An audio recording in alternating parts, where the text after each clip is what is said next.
On parle d'un limogeage à présent qui provoque l'indignation, celui de la préfète d'Indre-et-Loire, Marie Lajus. Le 7 décembre dernier, l'exécutif a mis fin à ses fonctions sans préavis, sans réaffection, du moins à l'heure actuelle.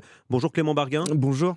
La préfète aurait été poussée vers la sortie pour s'être opposée à un projet de construction dans une zone protégée. Alors, pas de motif officiel de la part de la place Beauvau, mais pour le canard enchaîné, pas de doute, la préfète a été saquée à la suite de pressions exercées par des élus locaux pour avoir fait respecter le droit de l'urbanisme dans une affaire de projet immobilier. La construction d'un incubateur de start-up en pleine zone boisée non constructible, situé juste à côté d'un château classé monument historique à Reny, près de Tours. La préfète s'est opposée à ce projet, estimant qu'il allait à l'encontre de la loi climat et résilience, refus qui aurait motivé son renvoi, une décision incompréhensible pour la sénatrice socialiste Nicole Bonnefoy.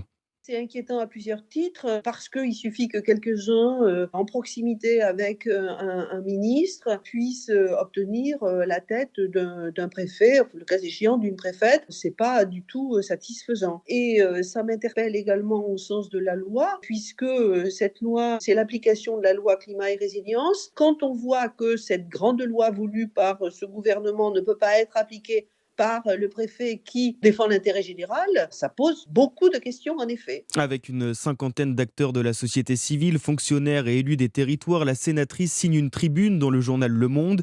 Ils expriment leur soutien à Marie Lajus, la fonctionnaire qui attend toujours sa réaffection à un autre poste. Clément Barguin.